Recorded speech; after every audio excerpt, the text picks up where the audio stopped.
Cadence record.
Cadence record.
real chopped beef, man. You said, man, that's naturally juicy, man. Ain't nothing dry over here, man. That mac and cheese is fresh. Man, there ain't no mac and cheese out no damn box. We don't do no boxes, man. Everything is fresh because we the best, man. Fresh and things, fresh we doing things, man.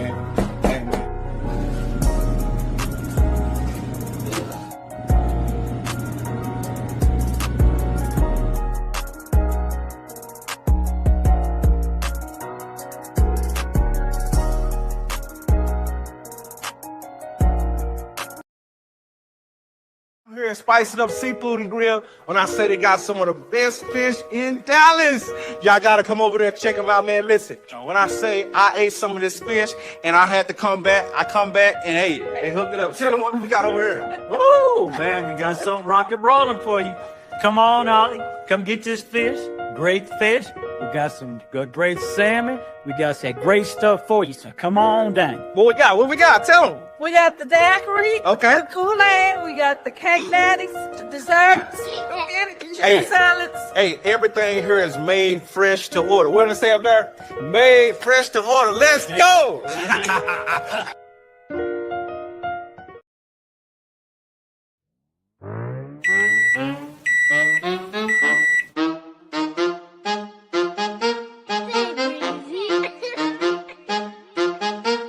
Hey, Glocks and 4-5, sister young and I swear we was outside. Nigga trippin', I swear he get hot time. Really been running it up while them boys on the sideline. Really got paper, I'm not lying, all of my bitches is booze. Can't fuck with the whole kind, think I'm a lick, then the whole done. Hit up Osama to give. On my mama, he not lying. Been chasing dreams like me. Is you willing to die for the 600 piece? Next shot, now you can't even speak. Nigga, fuck living rich, you can die for the cheap. We them niggas round here, Memphis bleak. We the ones really running this town, Jay-Z. You a bitch, female dog and heat. Ice Cube, who been throwing big threes. Damn, I done did it again. Spinning the blocks with them blocks in their feet. Just told me to chill, but I had to give in. Said I'm turned off for rap, but I'm turning down the hill. Keep it sealed, you know some of these niggas will squeal. I'm as real as they come, it's the way that I live. Don't get killed trying to take something that I would give. Why you still on the block? It's the way that I live. You ain't never been shot. They don't know how to kill. Plus I'm quick and I always stay loaded with steel. Make a big nigga do a backflip like Jaleel. These niggas pussy, I know how they feel. They the type that'll drop their little gun on the drill. In the water was short, I got pads in their feet. Touch the mill and I'm still going up like a hill. Yeah, no, I'm strapped like a dyke. I got left in Miami trying to get the Glock 2340 bullets on the flight. 14K on my teeth when I smile. The sun get jealous and hate the sunlight. All of this dope in the kitchen, tag on my shoes. I've been living out white. Came a long way from that palace. Like what? Told revolvers and varsity jacks. Nigga, play with your life, I'ma snatch it. Right, so many guns, I claim them on my tag. Hit you like a frog if you leak. Only strong survivor, we pray on the weak. Ever hit up or play while they sleep. Get your ass took out for the microwave beat, bitch.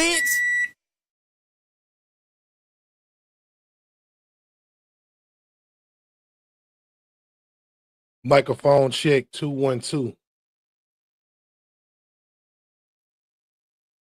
Microphone check 212. Yes, sir. Man, I'd like to thank everybody for coming out tonight. Spending your time with me, baby. You know what I'm saying?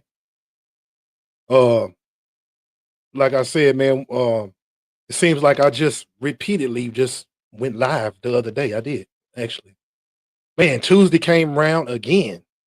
Very quick, man. The weeks are going by like days. You know, days are going by like hours. And hours going by like minutes. Minutes going by like seconds. And you know the rest. But man, shout out to everybody, man, that's tuning out tonight. Hey man, you are welcome to leave comments in the comment box, ladies and gentlemen.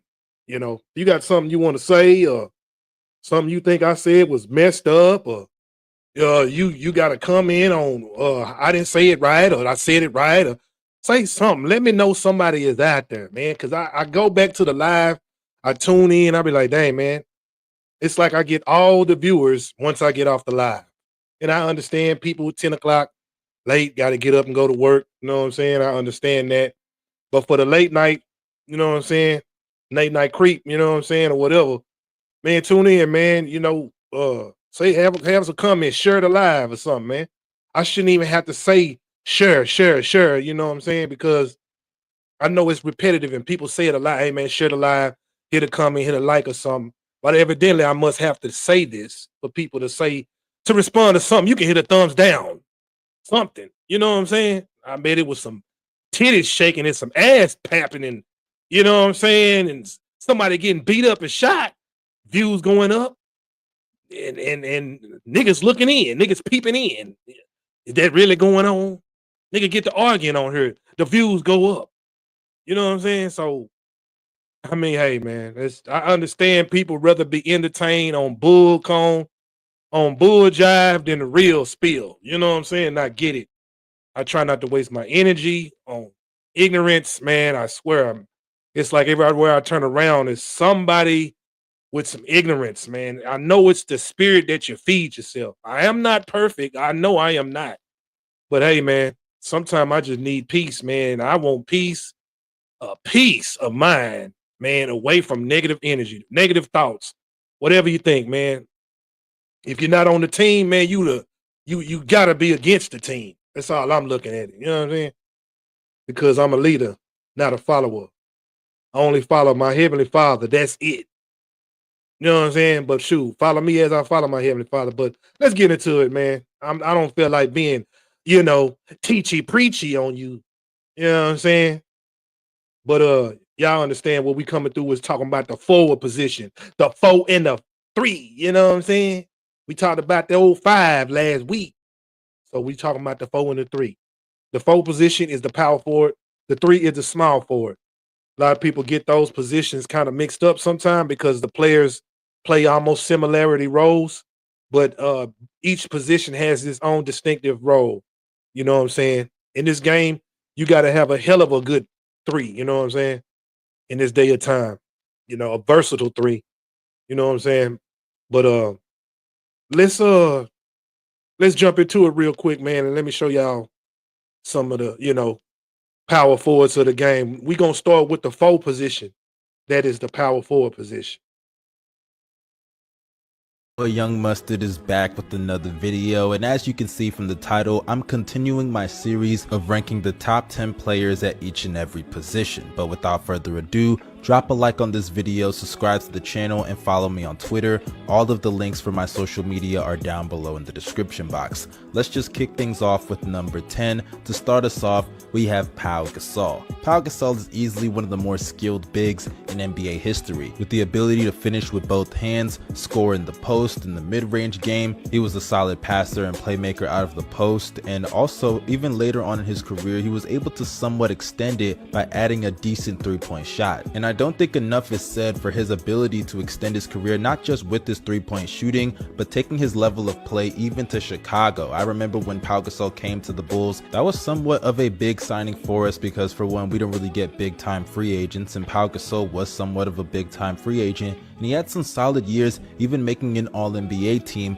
during his time with the Bulls. And when you couple his talent with the fact that he has multiple All-Star teams and All-NBA selections, as well as 2 NBA championships back-to-back, I would add with the Los Angeles Lakers, being the second best player on that championship team, and actually showing up in a lot of key games, and some of those games that Kobe shot inefficiently, and being the backbone of those Laker teams, I gotta say Pau Gasol worthy of being number 10 on this list. But moving on to number 9, we have the Big Blue himself, Bob Pettit. Now, like I say when I talk about players from the 60s and 70s, these were fairly weaker eras in NBA history, especially the 70s, but as it pertains to Bob Pettit, he played in the mid-50s to the early 60s, and though I did not watch Bob Pettit, I was not alive, obviously, but from the moment he stepped into the NBA to the moment that he retired, he played at an elite level, led the league in scoring on multiple occasions, including one of the years being in his sophomore season, coupled that with another 2 MVPs, and I believe the most impressive feat of his entire career, leading his team to an NBA championship over Bill Russell's Celtics and actually outplaying Bill Russell in the NBA Finals. Sure, the NBA had less teams than it has today and the comp level is not as good as it is today. When you have a resume that he has and you beat the Bill Russell Celtics and outplay Bill Russell, I'm sorry, you're worthy of being in any top 10 list at your position. But moving on to player number 8, we have Kevin McHale of the Boston Celtics.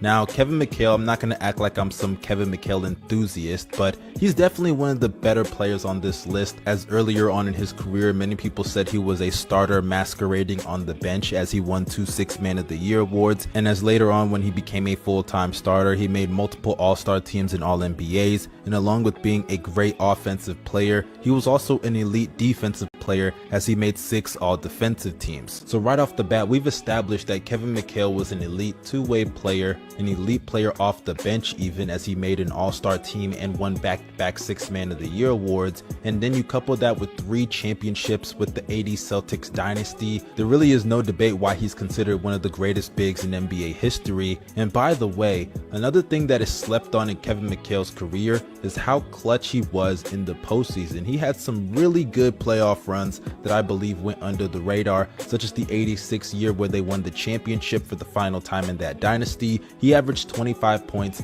9 rebounds, as well as 3 assists and 2 blocks, shooting 58% from the field, and he did that throughout the entire postseason run. He may not have been Larry Bird on those Celtics teams, but he was definitely without a doubt the second best player in a lot of those playoff runs, and without him, they never would have been as successful as they were. But moving on to player number 7, this one may get a little controversial depending on how you view him, but I have Anthony Davis. Now, Anthony Davis is definitely a very interesting player on this list. For starters, he's not even 30 yet, and the fact that I have him 7th on this list, I'm sure is going to annoy a lot of people because of quote-unquote longevity, but let me just kill that argument real quick. For starters, Anthony Davis' peak is one of the greatest peaks of all time. Like honestly, when you look at what he was able to do on the court, his actual ability when he was at his peak, which he still is at his peak in my personal opinion, but the things that he was able to do, only a couple of players on this list, and they're the ones above him, have been able to do so. Don't give me no Kevin McHale is greater than Anthony Davis when he was never as good as Anthony Davis was. Then you couple that in with the fact that he's one of the greatest defensive players of all time, despite not having a defensive player of the year. Only a couple of guys on this list I can say that about. And even though he doesn't have an MVP, he doesn't have a defensive player of the year, he still has multiple All-Star appearances in All-NBA teams, multiple all-defense teams, has led the league in blocks on 3 separate occasions, finished top 3 in MVP voting on multiple occasions as well, and has some of the greatest playoff runs of all time, which includes a playoff run to the NBA championship in 2020 where they actually won the title, as he averaged 28 points, 10 rebounds, as well as a block and a half and a steal on 57% from the field, 38% from 3, and 83% at the free throw line. So I don't want to hear anything about quote-unquote longevity when we know Anthony Davis is going to still play at an elite level for a couple of more seasons,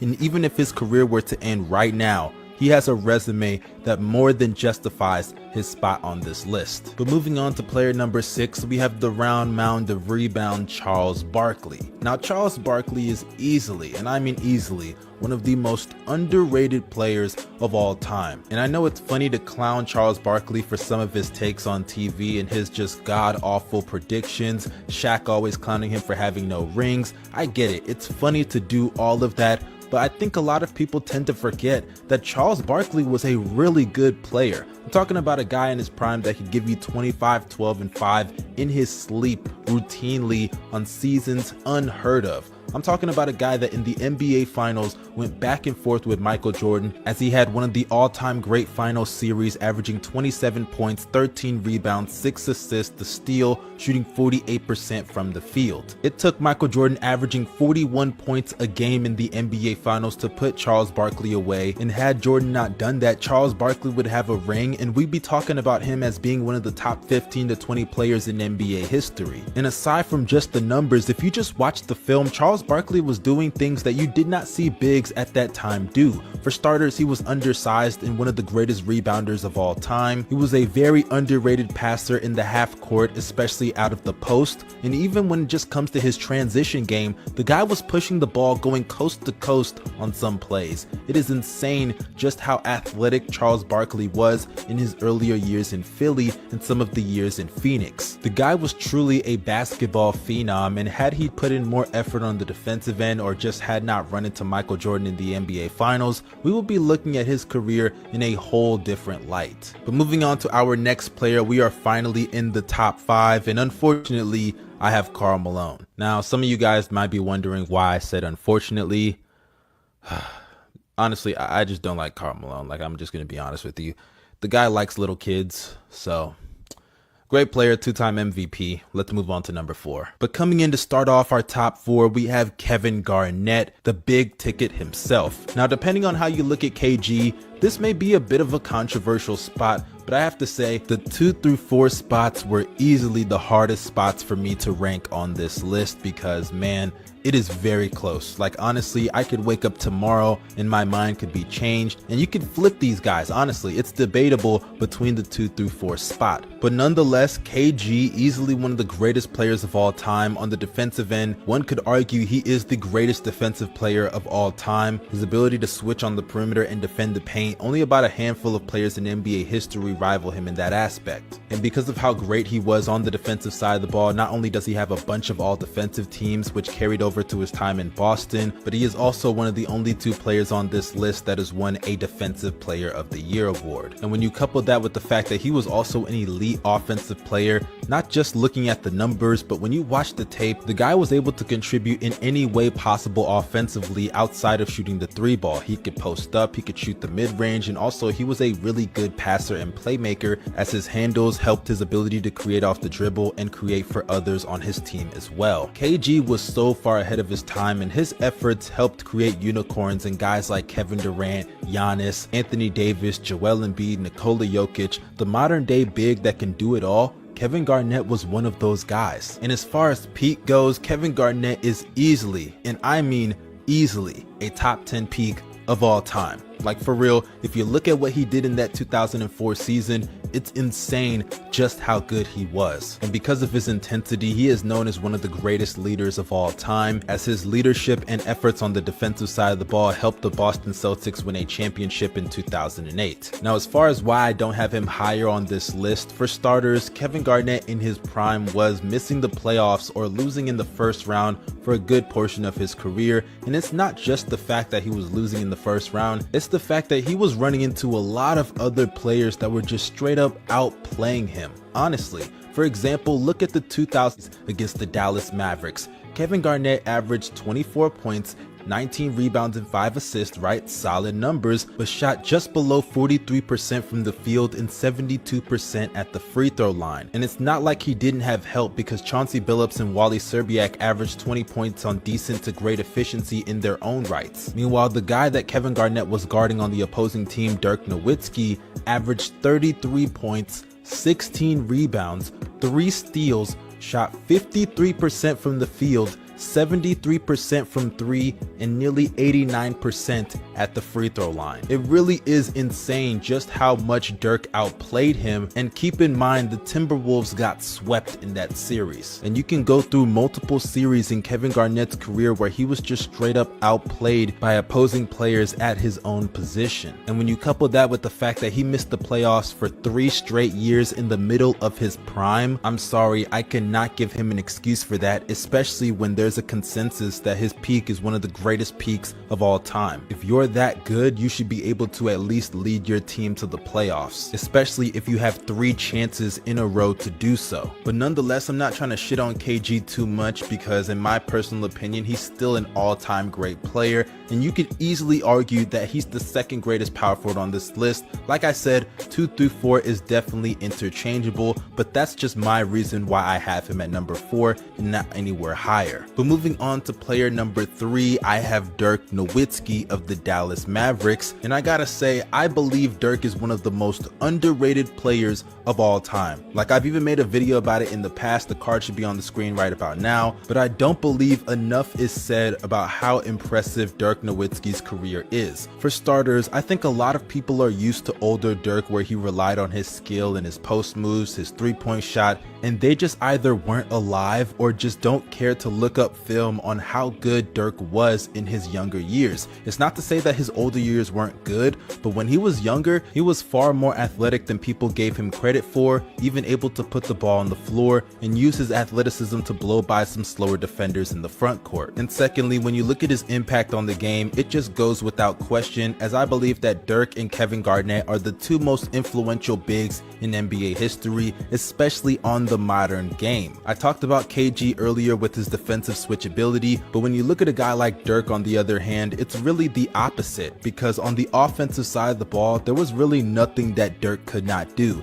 He could take it to the basket and use his size to abuse smaller defenders. He could operate in the post with a plethora of moves at his disposal, and even when he got to the free throw line, he was usually cash money, as there are multiple seasons that he has hovering around or even over 90% at the charity strike. But the most impressive and influential part of his game has to be his ability to shoot from behind the arc, as he's won a three-point contest and the numbers back it up, the film backs it up. No matter how you look at it, Dirk really changed the game with his three-point shooting. And when you look at his accomplishments, he has an MVP to his name, multiple All-Star appearances in All-NBA teams, but the 2011 championship is easily, in my opinion, the greatest ring of all time. Not only did he stay in Dallas and be committed to them, taking all those pay cuts for all those years in order to win with the team that drafted him, which really just adds to the story of that ring, but the road to the championship. I gotta say, over the years, LeBron fans have tried to shit on that ring by taking credit away from Dirk and saying that team was way better than it actually was. But look, I'm gonna be the first one to tell you guys, people will always be ready to take away credit from the guys who beat LeBron, and Dirk is a part of those guys, because in 2011, you had to have just been there.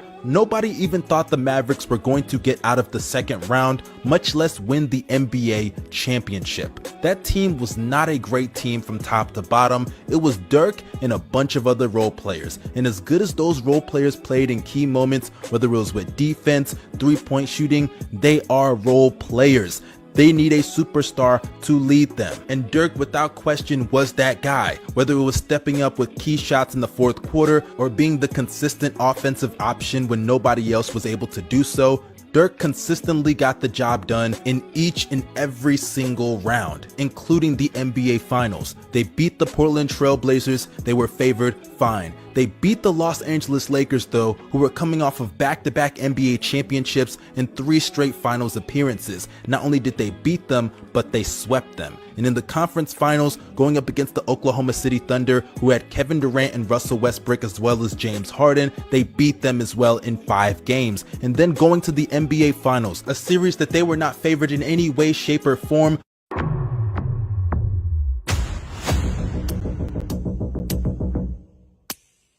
Going up against the Big Three Miami Heat in their primes, LeBron James, Dwayne Wade, and Chris Bosh. It was Dirk, Tyson Chandler, Jason Kidd, JJ Barea, Sean Marion. Yeah, does that sound like a great cast? No, it is Dirk and a bunch of other role players. And yes, I understand Jason Terry had a great finals, but it was a great finals for his standards. The guy didn't even average 20 points throughout that entire playoff run. And say what you want about those NBA finals and how good Jason Terry was, it was Dirk that was sealing the deal fourth quarter after fourth quarter after fourth quarter. And that is why he won the finals MVP and had one of the greatest, and I believe the greatest, playoff run in NBA history. And because he didn't need a super team to win his first championship, and only championship I should add, that's why I have him over Kevin Garnett as number 3 on this list. But moving on to number 2, this is where it's going to get a little bit controversial. I have Giannis Antetokounmpo. Now, before people come at me with their longevity pitchforks,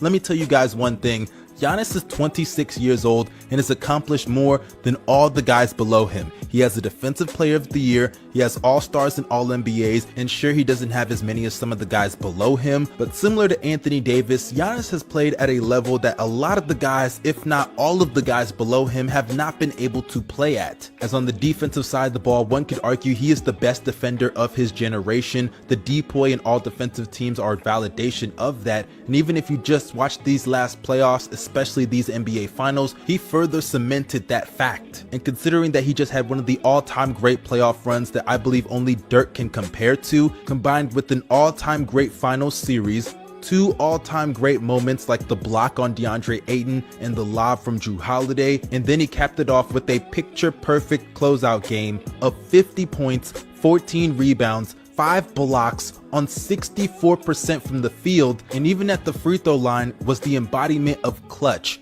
as the knock on Giannis has to be his free throws, and at the free throw line he made 17 of his 19 attempts, shooting nearly 90% at the free throw line. And considering that he did all of this before even turning 27 years old, he could retire right now, and he is greater than all the guys below him in my personal opinion. I don't care about longevity, you can shove that down your throat all you want, but in my personal opinion, I don't see how Giannis is not the second greatest power forward of all time with a resume like that, and it only makes it that much more impressive that he really did all of this in a 5 to 6 year window. It's insane, honestly. But let's move on to our final player coming in at number 1, and was there any question? It is the big fundamental himself, Timmy D. Duncan. Now, I don't think this deserves that much of an explanation, but let me just give you guys the quick rundown. There was nothing Tim Duncan couldn't do on the basketball court outside of shooting threes. On the defensive end, he's one of the greatest defenders ever and actually has a case to be the greatest defensive player of all time.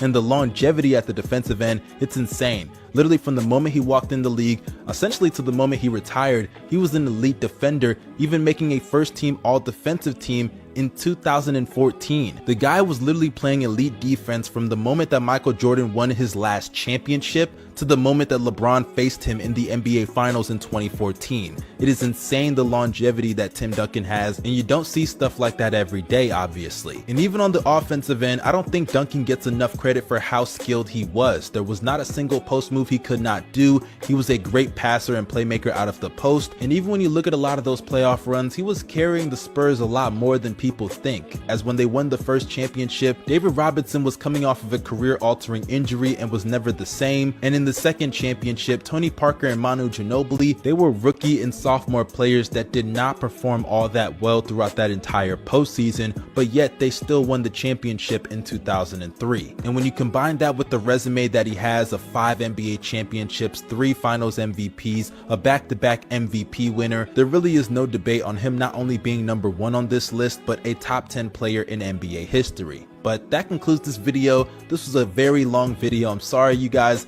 but I had to get into my bag. If you enjoyed it, make sure you drop a like to show some support to me as a content creator to help me out with that algorithm. Subscribe to this channel if you're new and press the bell for post notifications. Follow me on social media. The links are down below in the description box. This is your boy Young Mustard signing out. Y'all stay safe and have a blessed day.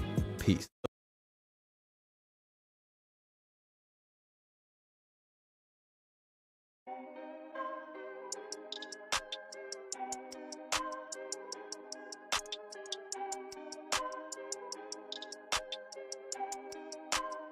Yeah, microphone check. Yeah, man, appreciate Mustard, man, breaking it down for the top power forwards in the game. That Dirk situation, man, that was real, man. Yeah, Dirk, man, hey, he did have to go through some things just to get to that, get that ring, you know what I'm saying? But the power forward position, man, KG was one of my favorite power forwards, you know, when he was in the game, you know. But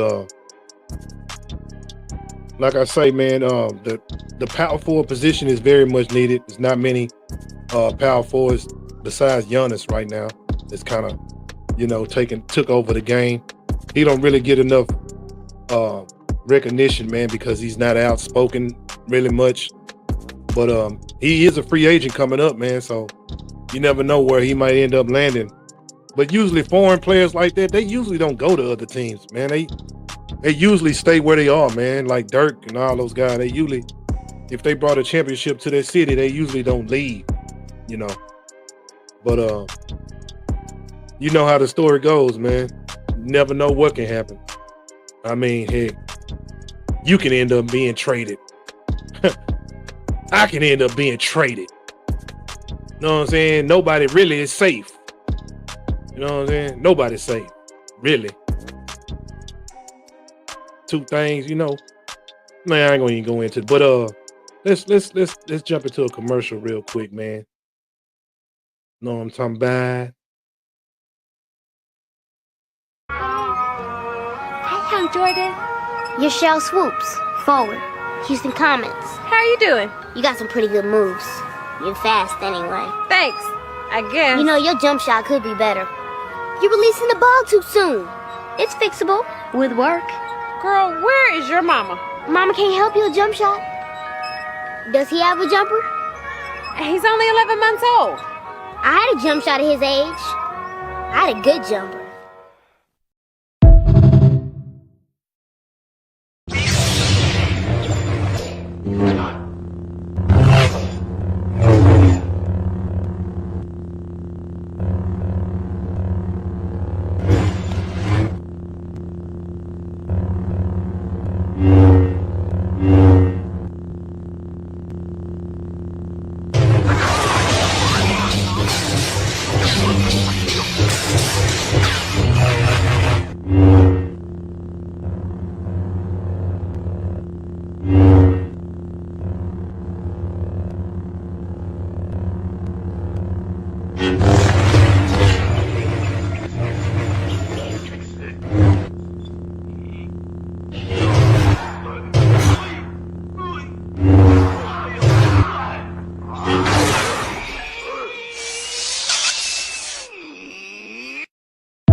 I'm taking trips every week to get my bucks bigger.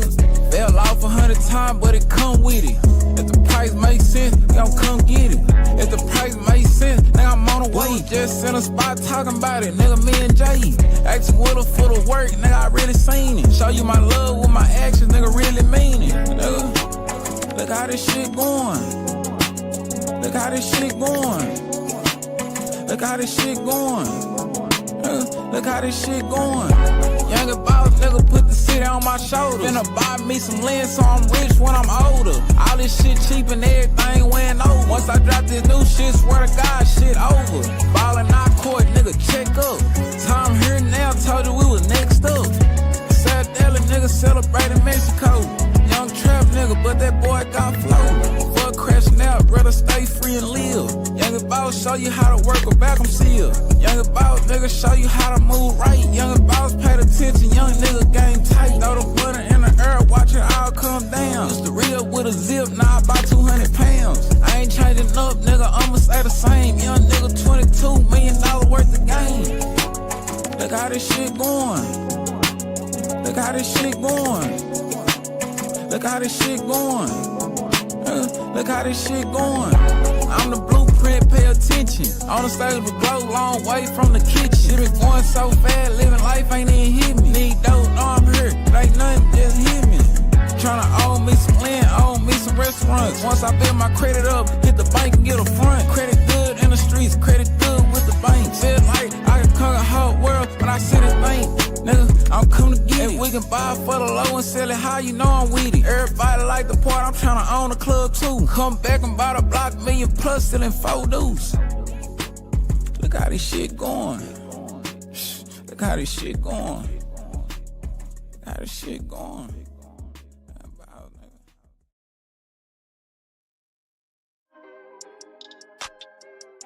Yeah, man, look how it's going, boy. Check them out, man. New Dallas, man. Zillionaire dough up in this mother. Look how it's going. Yeah, man, we ain't done with the power forward position.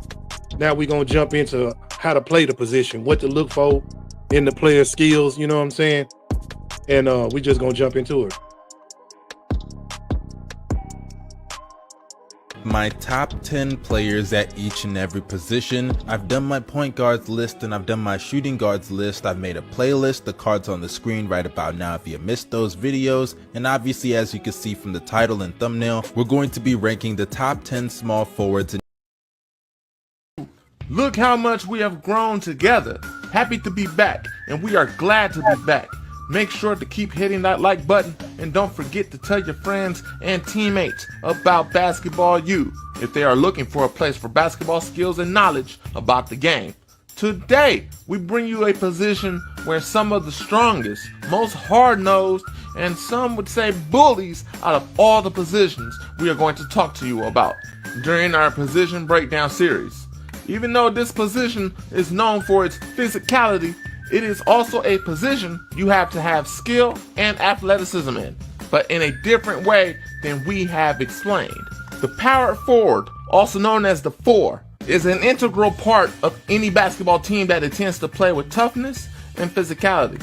Traditionally, the power forward is a player who is bigger and stronger than the point guard, shooting guard, and small forward, but a bit shorter and quicker than the center. The power forward is primarily considered an interior player that scores in the post, but depending on the offense, they will most likely also have to be comfortable on the perimeter in order to be considered dominant. 5 traits of a dominant power forward.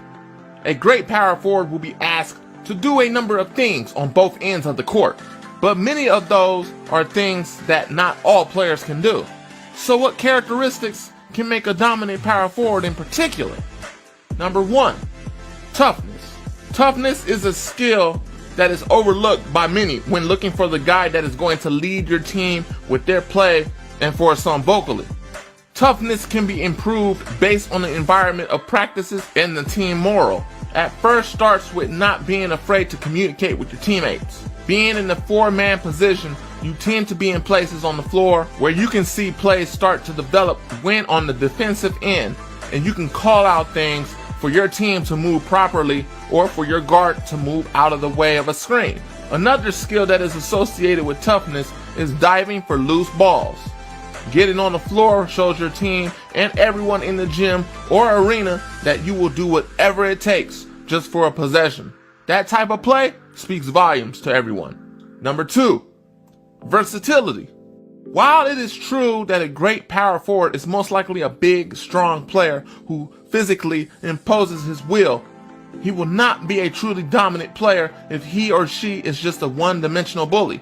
The best power forwards are the players who can provide the strength and toughness mentioned above with the skill to step out and be serviceable on the perimeter as well.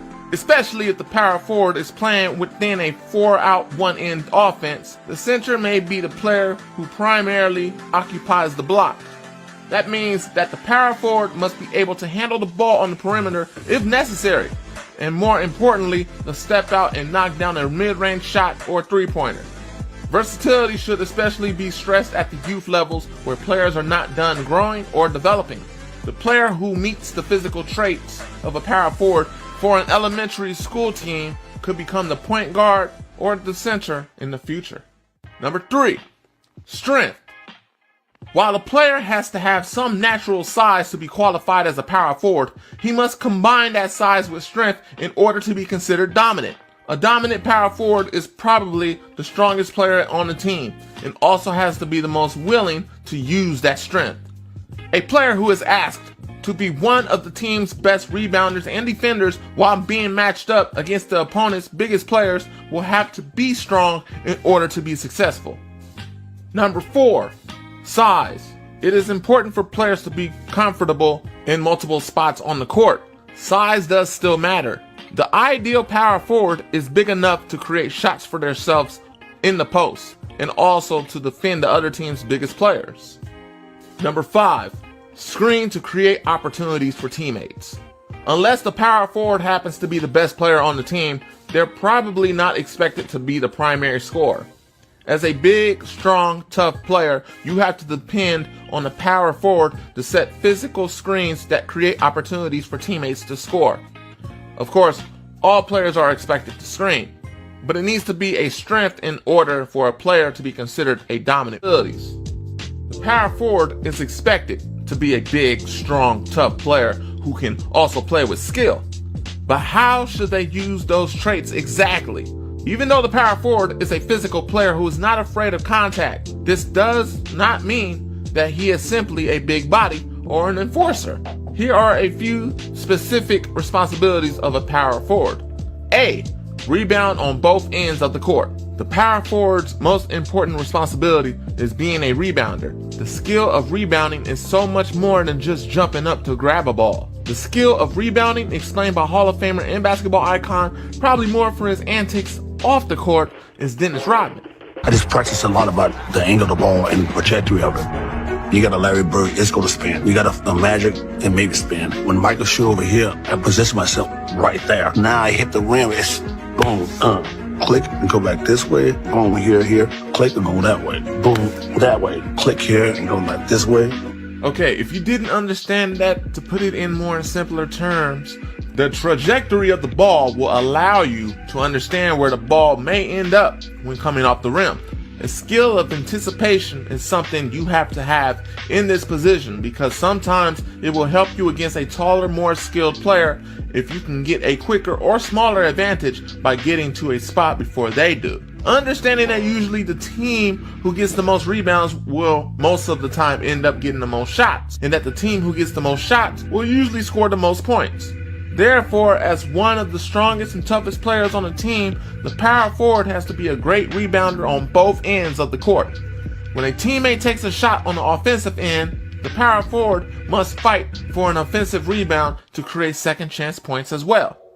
The power forward will most likely be the team's leading rebounder, or second if the team has a great rebounding center as well. B. Defend the biggest, strongest opponents. As one of the biggest and toughest players on the team, it's the power forward's responsibility to defend the biggest and toughest players on the other team. Of course, this is not always an easy task.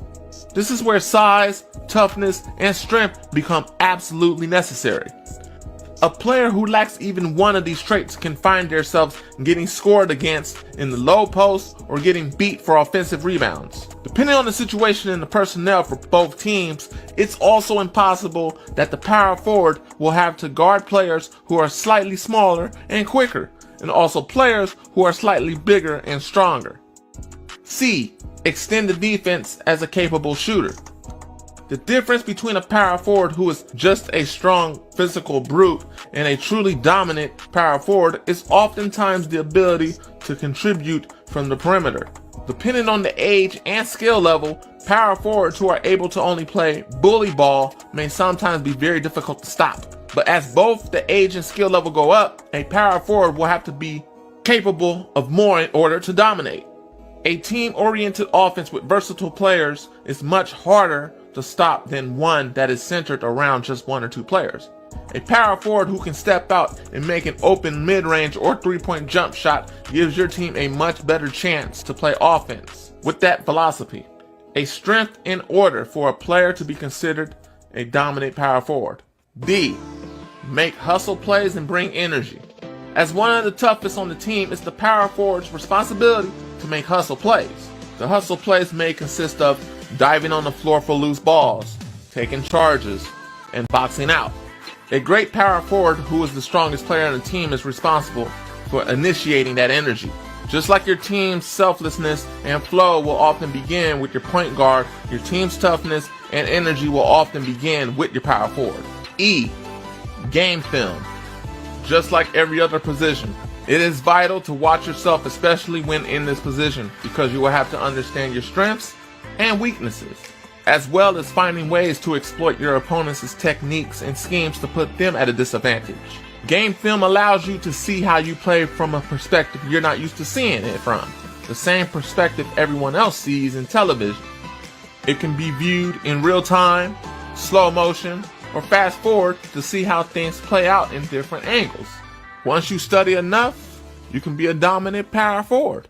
In conclusion, dominance, physical and mental toughness, and endurance will help you succeed in this position. For those who will end up playing this position, understand that you don't need a play called for you, and you don't have to have all the skills required in the positions explained in past episodes. Hard work and being dedicated to getting boards and finishing those points you earned will usually turn into a nice point total based on your work ethic. Your energy is the driving force to the team's success as you create multiple opportunities with your skill of creating more shots for your teammates. You're the glue that holds your team together. With size, strength, and toughness, a power forward can be a serious key to your team. Traits that every coach wants all of their players to have. However, a power forward can be dominant if he couples these traits with great physical conditioning, the willingness to make selfless plays, and the versatility to both defend and rebound and also score from multiple spots on the court. The player who provides that rare combination to become a dominant power forward can bring that same toughness and energy out of their teammates, and ultimately can be the driving force behind your team's overall identity.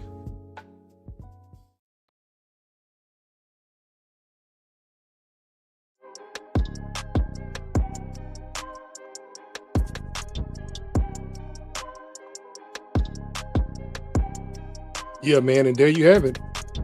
And, what to look for in those positions, man, in the power forward position, man. You know what I'm saying? Now, we just got through with the little first half, you know what I'm saying? First half, you know what I'm saying? So let's jump into a commercial real quick, man. That we just got through going through the first half. Now we're about to jump into the second half of what's going on. He is rapidly evolving into my favorite player. He is something special. He brings out the dog in the rest of their team. Right now, when I see Anthony Edwards, I see MJ. Michael Jordan.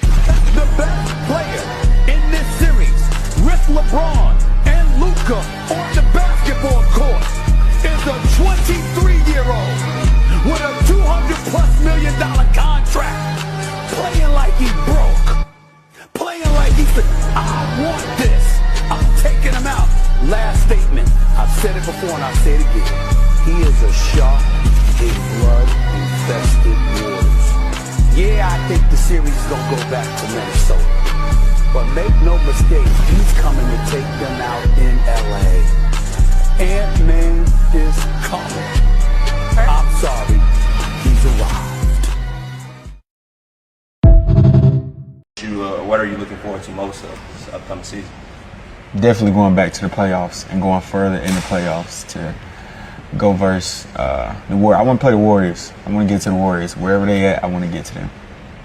Got you. Why the Warriors so much? I mean, because Draymond talks so much trash. That's pretty much the only reason. So McDaniel's going out of here, and then all of a sudden Gobert comes in, and Draymond's like, no. Yeah, it's chill out. And then Draymond, he headlocked Gobert there, so.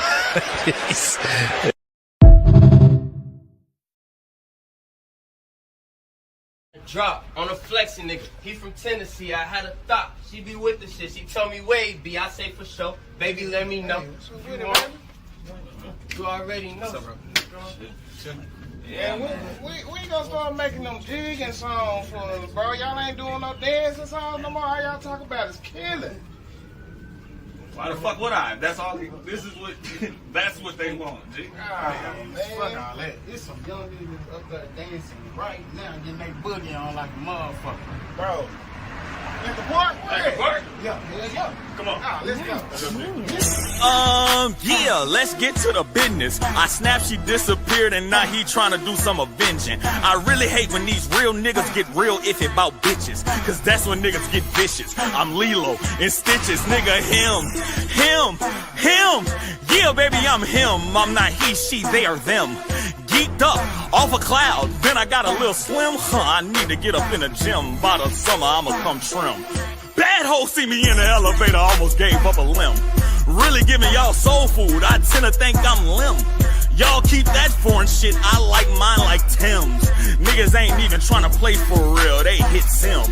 Big Hashi Sinju, everyone won't like it, but a lot will. I don't know if a Glock will, but the cars in a lot will. Let's not take that as he won't shoot, cause I will. I'ma play it like I play my whole kids, nigga, I pop steel. Found out niggas not real, but the least bit surprised though. You really not like that, I can see it in your eyes, bro. Being fake don't bother me. When you work a 9 to 5 though, I be seeing niggas